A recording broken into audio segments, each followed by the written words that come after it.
Terima kasih Anda masih bersama kami di Berita Banten, dan bagi Anda yang baru saja bergabung, kami hadirkan kembali 3 berita utama pagi hari ini.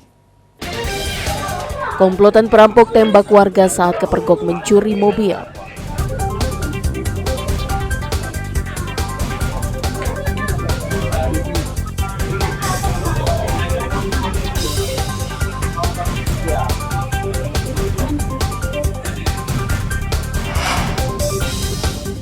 Ribuan APK Bacalek dicopot paksa Bawaslu dan Satpol PP.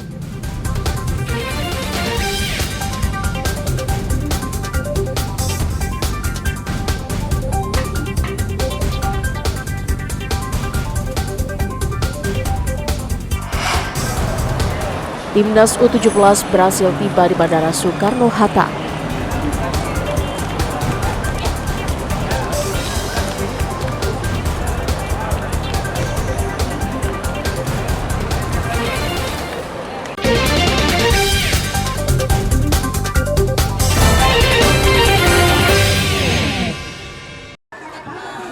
Ribuan warga dari berbagai pondok pesantren dan organisasi Islam di Kota Serang, Jumat siang menggelar aksi solidaritas untuk umat Muslim Palestina.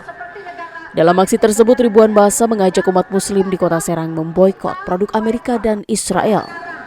Ribuan warga turun ke jalan memberikan dukungan terhadap Palestina yang dibombardir tentara Israel. Ribuan massa juga long march mulai dari Masjid Agung As-Saurah hingga alun-alun Kota Serang, Banten. Aksi solidaritas diisi orasi sebagai bentuk solidaritas terhadap Palestina. Massa juga melakukan teatrikal yang menggambarkan kekejaman tentara Israel di bawah kepemimpinan Perdana Menteri Israel, Benyamin Netanyahu. Selain itu, massa juga mengumpulkan donasi untuk masyarakat yang berada di Palestina untuk difokuskan pada rumah sakit Indonesia yang berada di Palestina. Saat ini donasi sudah terkumpulkan sebanyak 400 jutaan, nantinya akan didistribusikan dengan lembaga amal. Target donasi kita ingin mengumpulkan, kan hari ini rumah sakit Indonesia yang di Gaza itu dibom, hancur kan, sampai peralatan kesehatan pun hancur. Nah kita ingin donasi yang ada ini dikirimkan ke sana.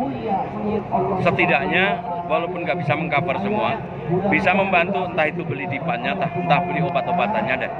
Gitu aja.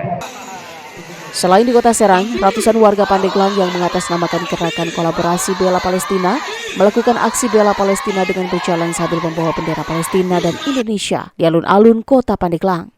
Ratusan masyarakat dari berbagai kalangan ini pun bersolawat serta doa bersama untuk warga Gaza di Palestina. Menurut koordinator aksi, warga Palestina saat ini mengalami genosida oleh Israel. Yang pertama, untuk mensiarkan atau membuat masyarakat ini sadar, aware bahwa saudara-saudara kita di Palestina sedang mengalami genosida ya, oleh Israel, pembantaian oleh Israel. Maka di sini kami ingin menyuarakan kepada seluruh masyarakat Pandeglang untuk berkontribusi minimal semampu mereka, bisa dengan doa atau dengan dana yang hari ini kita laksanakan penggalangan dana. Masa aksi juga berharap agar pemerintah Indonesia terus bersuara di tingkat internasional agar kemerdekaan negara Palestina bisa diakui di tingkat internasional. Akibat perang yang terjadi antara Israel dan Hamas, ribuan warga Palestina termasuk anak-anak yang berada di jalur Gaza dikabarkan tewas. Fajri Munawir dan Andre Sopyan melaporkan dari Kota Serang dan Kabupaten Pandeglang. Situ Cikoncang di Desa Katapang, Kecamatan Wonosalam, Kabupaten Lebak, dahulu ramai dikunjungi wisatawan baik libur sekolah dan akhir pekan. Namun sekarang Situ Cikoncang kini kian hari kian menurun pengunjungnya. Akhir pekan biasanya menjadi tempat berkumpul wisatawan lokal dan menjadi andalan pedagang mendapatkan tambahan penghasilan. Namun kini libur akhir pekan jumlah pengunjung terus menyusut. Bahkan sebagian warung di wisata ini banyak yang tutup. Oh, sekarang agak menurun dibanding yang sudah gitu. Ada hari biasanya kan Sabtu Minggu ramai. Kalau sekarang hari Sabtu Minggu biasa aja, kok agak kurang lah. Nggak terlalu ramai kayak dulu ya. Waktu dulu kan masih bagus tempat-tempatnya, ini kan masih airnya masih gede ya Pak ya. Kalau sekarang kering ini Pak ya, kering ini ya. Kemarau soalnya, agak kurang airnya. Sepinya wisata situ Cikoncang karena sebagian jalan menuju tempat wisata tersebut rusak dan kurang nyamannya para pengunjung untuk datang berkreasi ke wisata bendungan situ Cikoncang ini. Ditambah lagi dengan cuaca musim kemarau ini karena debit air berkurang dan hampir mengering. Ariel Maranus dan Kusnedi melaporkan dari Kabupaten Lebak. Usai mendarat menggunakan pesawat Emirates EK356, rombongan pemain pelatih dan ofisial timnas Brasil U17 satu persatu keluar dari Terminal 3 Kedatangan Internasional Soekarno-Hatta, Kota Tangerang.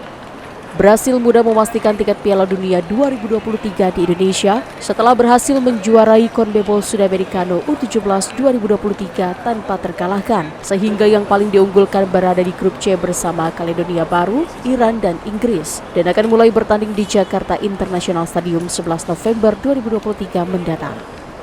Seleção Sub-17 atau orang-orang terpilih julukan timnas Brasil U17 di bawah pelatih Filipe Leal datang ke Indonesia dengan status juara bertahan, tentunya akan memotivasi para pemain untuk berambisi mempertahankan gelar kelima kalinya di ajang 2 tahunan ini. Filipe Leal, pelatih U17 Brasil, mengatakan menyinggung soal pemain Brasil berdarah Indonesia. Dirinya mengucapkan selamat dan semoga sukses di tim Indonesia. Brasil sudah beradaptasi dengan cuaca panas Indonesia karena sebelumnya mereka sudah beradaptasi di Dubai.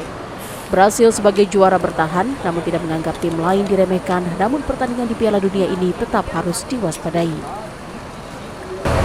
Nós somos do Brasil e o Brasil, por natureza, é país tropical. Pensando em planejamento, nós fomos a Dubai para tentar minimizar pouco essas condições de clima, de fuso horário.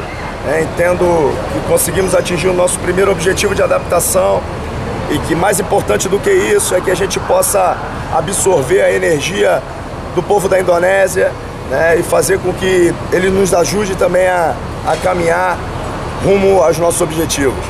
Ya, sebagai orang Brazil kan kita tidak begitu khawatir dengan panas karena di Brazil juga negara tropis, cukup panas juga. Oleh karena itu kan persiapan terakhir di Dubai kan kita kan sudah mulai beradaptasi ya dengan cuaca.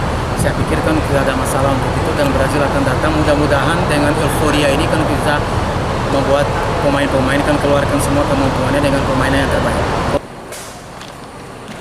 Perlu diketahui timnas Brasil U17, tim yang diunggulkan dengan prestasi mentereng, sudah 4 kali memperoleh gelar juara dunia pada tahun 1997, 1999, 2003, dan terakhir 2019. Ariel Maranus dan Taufik Saleh melaporkan dari Kota Tangerang. Ya, informasi tadi mengakhiri berita Banten pagi hari ini. Saya Rusdi Maulana mewakili kerabat kerja yang bertugas mengucapkan terima kasih, selamat pagi dan sampai jumpa.